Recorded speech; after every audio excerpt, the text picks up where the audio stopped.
At a glance, Emily, Elise and Mia are just like any other kids. But they are among three of the brightest children in the world, and the youngest is just 2. Their extraordinary abilities have astounded the experts. And Monique Wright. 1, 2, 3, 4, 5.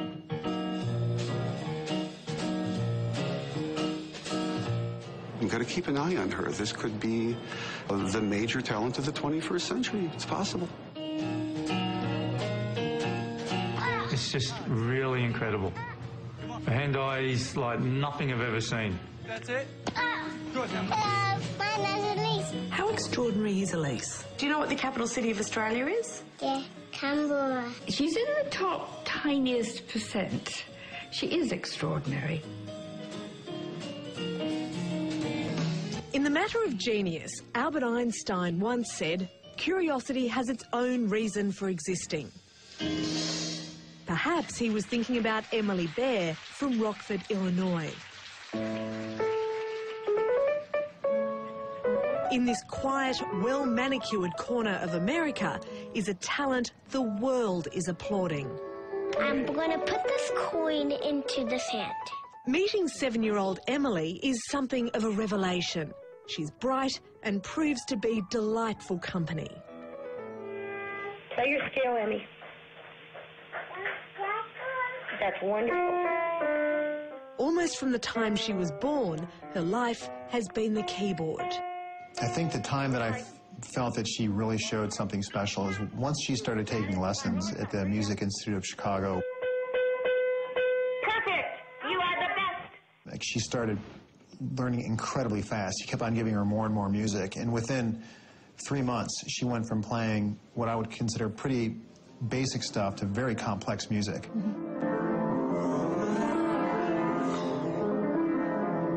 It never sounded like a child playing. It always had almost an adult sound. And then we started teaching her pieces by rote, and then she would play back, and she would just soak it in like a sponge with water. Is there one thing that you like doing more than anything else?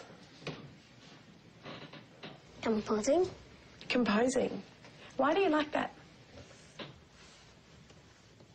Because it's something that you can do where nobody has to tell you what to do or when to do it. It can be anything.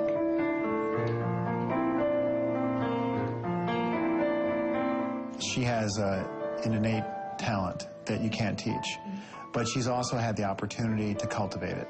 And is this when you add the oboe to it? No, not yet. Okay. And then I press stop. And then I might want to do oboe. Play. And now this 7-year-old adds layers to the music she's composing.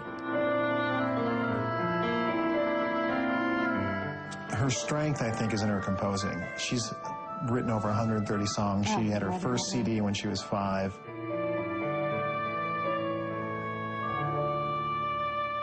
And I think that's what distinguishes her from amongst the other young children that are great pianists.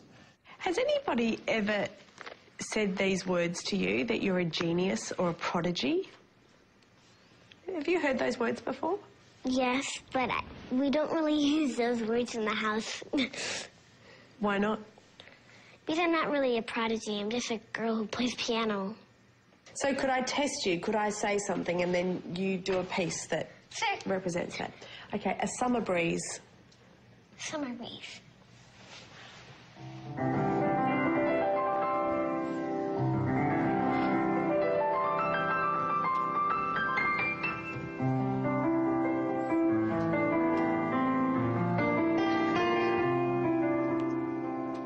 That sounds like a summer breeze.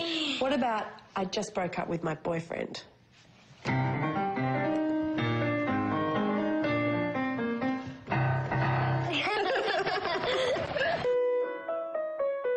Bright people in general are the inventors, they're the doctors, they're the scientists, and they're those that are going to come up with the cures for cancer. And it's one of the reasons that we have to nurture our very bright children and not treat them as nuisances.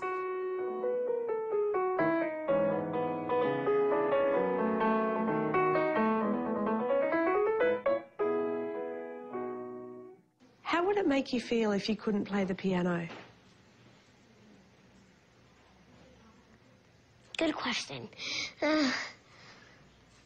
I don't know what I would feel like because I know I'd be very upset, but it depends on how bad the injury is.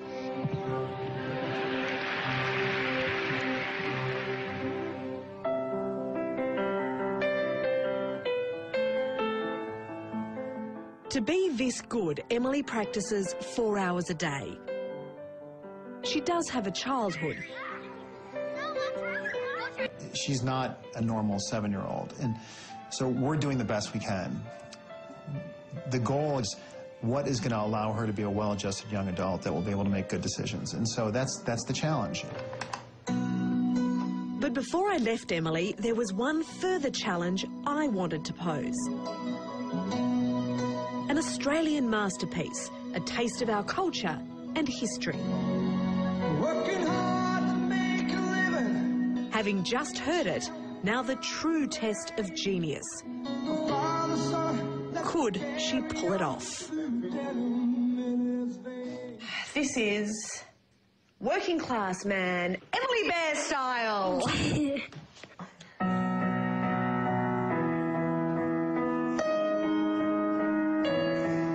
Working hard to make a living, bringing shelter from the rain.